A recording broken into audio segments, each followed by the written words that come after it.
July 10th, 2026. Dear Happy Me. Ever had a day start off slow but build into the perfect day? At first, things seemed like they were off. Everyone was sluggish and quiet. We seemed to be in our own little worlds. Typically, that really bugs me. I always assume everyone is in some type of mood, and then I make it my job to try to fix it. Today, I'm proud to report, I did very little of that. So, the plan was for us to leave our house at 11, which never goes to plan. The alarm was set for 9:30, and the expectation was that my husband would go wake up our child. So, of course, he got out of bed at 10, and then went to wake up the child, and then came back to bed, and then stayed in bed for 15 to 20 more minutes before he got up and got a shower and kind of got going. And when he got out of the shower, I got in the shower and he went back to bed. Typical. Usual. I finish getting ready. I come out. I feed the dogs. I water the dogs. I get things set up to go. And then he comes out and he asks if the dogs need to go outside. They do. He takes them out. One of my dogs is extremely stubborn. Nova. She likes to give her dad a run for his money. So he takes him outside, and Hurley goes to the bathroom as she's supposed to. Nova goes potty, and he brings it back in, and I explain to him, like, nope, every morning she needs to go back outside.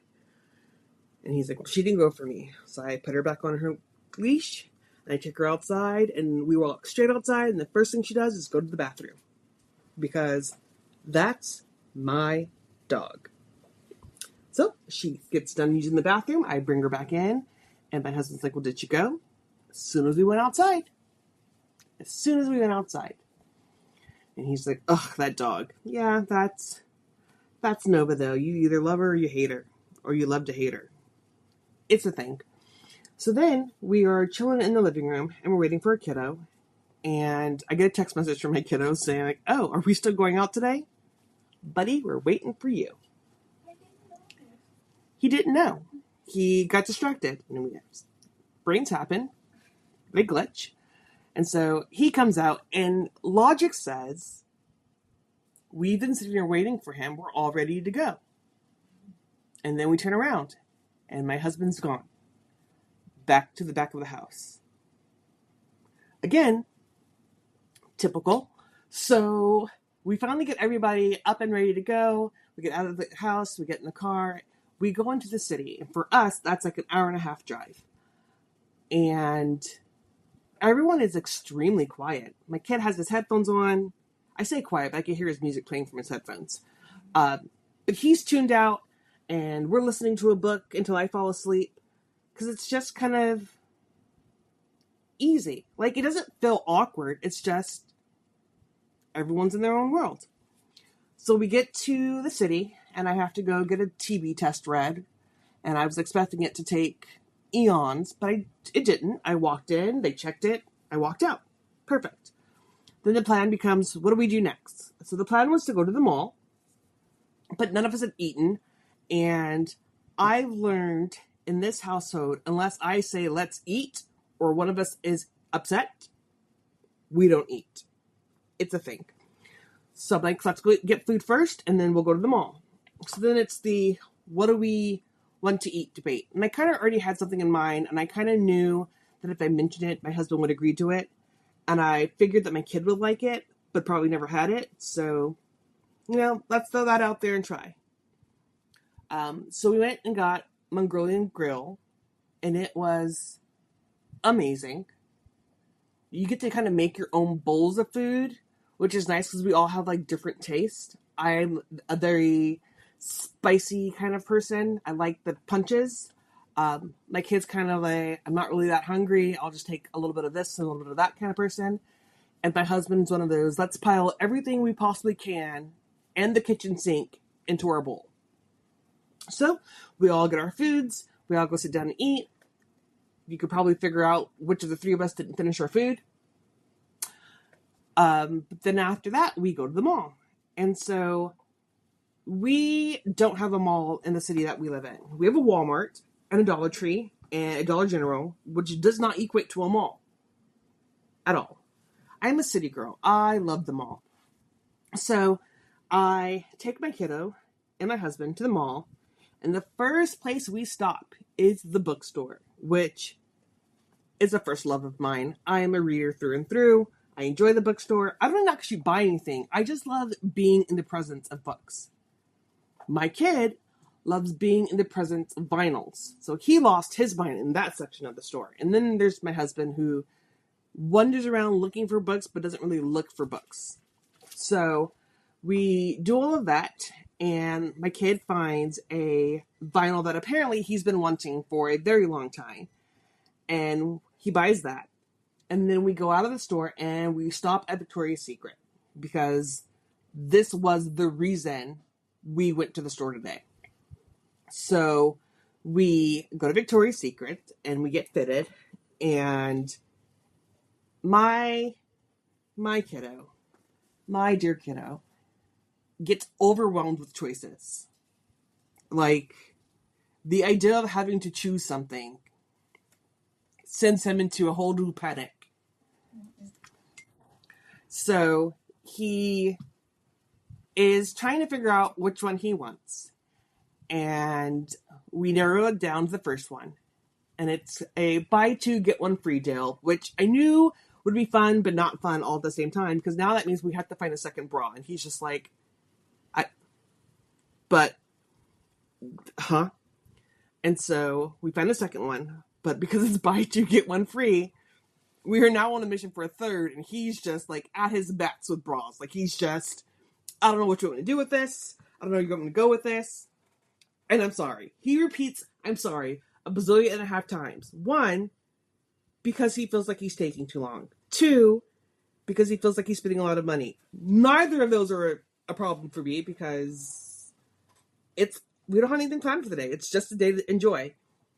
So we finally get it narrowed down to 3, and then we find the underwear. 5 for $35.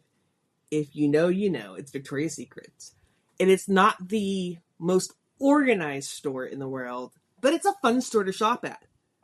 Unless you have crippling anxiety and are unable to choose things. So we look for the first pair of underwear and we find it. And then we look around again and we find a second pair. And then we find a third pair, but we don't find the right size. So we say, hey, we're going to ask somebody if they can find the right size. And we do. We talk to them and they're like, yeah, sure. We'll look this up for you. We're great. We're going to continue shopping. So we go continue shopping, and he finds other underwear that he likes. And the young lady who was helping us, if I had her name, I'd shout her out. She was amazing. Walks up and was like, oh, here's the pair that you wanted in a medium. Great, fantastic. And then she walks off. And he looks me dead in my face. And he was like, I don't know if I want these. And for him, it's a huge deal. For the rest of us, it's just it happens, right? We pick up things, we shop, we decide we don't want them, and we kind of move on. For him, he internalizes it. He generally feels bad because he had someone do work, and now he no longer wants the item that he had them work for. Granted, it's their job, and he recognizes it's their job. But that's kind of how mental health works. Like, the smallest things have butterfly effects. So I talk him down. It's like, it's okay. Let's just go find what you want. And we find what he wants. And we head to the checkout. And he's just like, I'm so sorry. I'm so sorry. I'm so sorry. Why are you sorry? We're spending a lot of money. We're spending a lot of money. I don't like things cost money. It's expensive. It's okay. I'm buying. It's fine. And so he wants this perfume. And it's like, why does everything I want cost so much money? Walk into inflation. But it's fine because you got your allowance today and then some, so go wild. No, I just spent $30 at the bookstore. Well, no, you didn't, because we got that half off because Mom is awesome. Oh, yeah, I forgot. And so he gets the perfume and he buys it and he's all excited about that. And we buy the bras and underwear. We're all excited about that. And then we continue shopping the mall. And I'm asking him questions like, how does this feel? Because for me, it feels like an ordinary Friday. For him, it's unusual because someone just spent this money on him and he's just like, the Goodwill's down the street. Right, but why? I mean, we can, and we still will. Don't get this girl wrong. I love a good Goodwill, Ross, TJ Maxx. I also like Coach and Michael Kors. I'm not sensitive to either. So we walk around the mall, and of course the mall has a Coach store, and I go in, and my husband's like, ugh. And I'm like, I'm back. And I walk around the store, and I didn't buy anything. Bravo. I saw some things that I'll probably come back for. Neither here nor there in this conversation. And then I go to a perfume counter, which is probably the first time I'd actually thought about buying myself something the whole entire day. And I find my perfume. My favorite. One of my favorites. Apparently, the other one is no longer in stock. They don't carry it anymore. It's retired. But I buy myself the perfume. And then we continue to walk around the mall, and I get myself my favorite cookies. And then he sees Hot Topic. And he's like, I have to go into Hot Topic. Okay. Let's go. And so we go inside. And he instantly finds things that he likes. Which I knew would happen. That is very much his store. And so we're shopping. And by we, I mean he is shopping. And he's grabbing this shirt and that shirt and this thing of jewelry and that thing of jewelry. And he's just like, nope, can't do it. It's going to be expensive. It's fine. You have money, go ahead and get it. And so he goes up to the register and he gets the t-shirts and I'm like, what happened to the jewelry you wanted? Well, nope, get it. And the guy was like, the jewelry's on sale today. Go ahead and get it. So he picks up one piece and hilariously enough, the piece that he picks up is already on sale. So then I was like, well, you may as well get the second piece. So he picks up the second piece and he gets that as well. And they ring him up and we're not really listening to the total because at this point, it's not important. And so the guy rings it up and he slides in his debit card because we're teaching our kid how to be self-sufficient and use debit cards. And it goes through, but the guy's like, you still owe $10 more because unbeknownst to us, we've spent all of his money on his card. And so he just kind of looks at me and he goes, ah. And I'm like, I got it. It's not a big deal. I'm so sorry. It's $10, kid. Like, it's fine. So I pay the rest of the amount and we walk out of the store and he's just like, I can't believe I spent all that money today. And I was just like, what do you mean? I don't understand. That's the most money I've ever spent in one day. And I'm thinking like, that's a couple hours for me. We're good. It's so interesting to see how different people live. He's not hurting for anything by any stretch of the imagination. He's got the things that he needs to survive. But I am of the mindset that sometimes the things that we need to survive are the things that we want. And that's okay. And so we do that. We go and walk around the store some more. And I decide that I need earrings. So, true story. I got my ears pierced as a baby.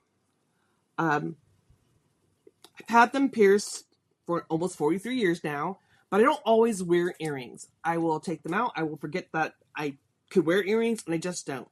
And then I'll go through this period of time where I really want to wear earrings and won't have any ones to wear, and then I instantly fear my holes have closed up. So today I'm like, well, we're here at the mall. Let me buy some earrings. We'll see if my holes have closed up. And I buy the earrings. Of course, I don't buy like the cheapest earrings to test this theory. I buy like $50 pairs of earrings. I'm like, well, we'll see what happens. So I buy the earrings and I put my first one in and it goes right in without a hitch. Holes are still open. Great. So I do that. I just feel good. And it was a good day. But I noticed that I keep asking my husband, like, are you okay? Are you okay? Are you okay? Because he was just off. Part of it is that he didn't feel good. And I think that carried over to his mood and how he was acting versus him just saying, like, I really don't feel well. I think I'm going to stay home today. He kind of bared through it. And I know his thought process is that he does that for us. I get that. And I do appreciate that. I also recognize how it has an effect on us that it feels like he doesn't want to be there. So it's like a tightrope to walk, because yes, I'd rather have him there, but I do understand that if he's not feeling like he could be a part of the group, then maybe sometimes it's best to just stay out. But he went, and so I kept having to ask. I didn't keep having to ask, but I kept asking, are you okay? Are you sure you're okay? Are you sure you're not mad? Are you upset? And when she kept saying the same thing, no, I'm not upset. No, I'm not angry. I just don't feel well. But as much as I did that to him, I find myself doing the thing with the kid where it's like, are you okay? Are you sure? Are you okay that we spend that much money? Are you used to spending that much money? And I knew he wasn't used to spending that much money. We've had this conversation before. He freaked out the first time I took him to Walmart, which was amazing.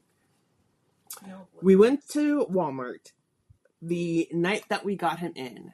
And I said, okay, you clearly need things. Let's go to the store. And he was like, okay. He said, what do you need? Well, I need this. Okay. And I need this. Okay. But I want this and this costs money. Okay, put it in the basket. Well, am I allowed to get makeup? You're allowed to get makeup. Can I get this? You can get this. And like the look on his face was pained the whole entire time we walked through Walmart, because in his mind, no one was supposed to spend that amount of money in one trip, let alone specifically just for him. Most of the stuff that we got in the cart was for him. And so I told him, as punishment for all the things he picked out, he had to watch the price. Wait, what? You have to see how much I'm spending. Which seems like a really silly punishment, right? But the idea behind it was I needed him to see that he was worth it. And while that doesn't mean that all he's worth is that amount, and I don't think that's what he took away from that conversation, but he needed to know that there are people who care, and the price tag didn't mean anything. It just was nice for him to be happy and have the things he had. And so I was worried about that all day today, knowing that for him, he's just like, we could buy the cheapest thing. And I'm like, but why? We both know I'm going to buy like more pins because it's Friday. And I do have a thing of pins in my Amazon cart, which I will buy tonight before I go to bed. And it's not that money is not important. I don't say that I have a lot of money, and I don't brag to say that I can buy what I want when I want to. I am smart about how I spend my money. But I think it's important every now and again to remind the people that you love that it's okay to get the things that you want. And for me, that's what today was about. It was about being okay with treating yourself. So I treated myself to perfume and earrings, and he got bras and underwear and stuff from Hot Topic, 2 shirts and some jewelry, and we got Starbucks and lunch and ices and cookies, and we just had a great day. And then on the car ride back, he goes back to his music, and I go back to listening to the book with my husband until I fall asleep. And again, typically I would feel so bad about that. Because, oh my gosh, why aren't we all talking? But I don't think it was out of spite or anger. I think we were all just content. We'd had a good day. Things had gone well. Nobody got pushed down the stairs, which sometimes we want to do. Nobody got yelled at. No one got their feelings hurt, that I'm aware of. We just had a good day. We had a day where I would say the majority of us felt happy. And in our world, specifically with me and my son, happy isn't a feeling we do very well. And it's not a feeling we do often. So to say that we had a good day and it was just good, nothing bad happened, as much as we waited for something bad to happen, and I know that I waited for something bad to happen, and I know he waited for something bad to happen, and it didn't happen, we just enjoyed ourselves. It's nice. It was nice to just smile and be happy. So today, I had a great day. It's one for the books. My journal doesn't typically have good stuff in it. And today, it has good stuff. And I get to make a memory of the first time he got a Victoria's Secret bra. Hey, I'm still a mom. I have dreams. I got to just enjoy him experiencing life just as life, not, oh my God, we can't afford this. Oh my God, we can't do this. Oh my God, why do you want this? Oh my God, you're expensive. Our kids get enough of crap like that, but it's just nice sometimes to remind them that they just are. It doesn't have to be a special reason. It doesn't have to be their birthday to celebrate them or to love on them. It could be because it's a random Friday. So, for my random Friday, I love Donna. And honestly, if I get the chance to do it again, much to his dismay, I'm going to do it again. Right now, secretly, not so secretly, he wants a vinyl player. So I'm doing research because that's how my brain works. He doesn't know that, except he does know that because he's sitting in my office as I record this right now. Hi. Hi. But that's okay. I think that it's okay to be happy. And I think that I must be doing something right. And I think that moment hit when I started this podcast, super nervous about writing it. And now I have a kid who actively says, hey, when you do your podcast, can I come sit and write in my journal? And that's kind of the intent. The intent was that people would hear me and decide, hey, like, I'm not alone in this. I can sit and do this. So I hope wherever you are, that you are able to sit and write in your journal, that you're able to process your great days and your bad days, that you are able to feel like somebody somewhere understands you. Because that's the goal. Our days aren't always going to be perfect. We're not going to always be happy. But we take the little steps as we can. We take our bite of pie. So, just remember, today is another page in the story. It doesn't have to be perfect. It just has to be written. And before you close your journal tonight, ask yourself, what was your slice of pie today? Until tomorrow, love you loud.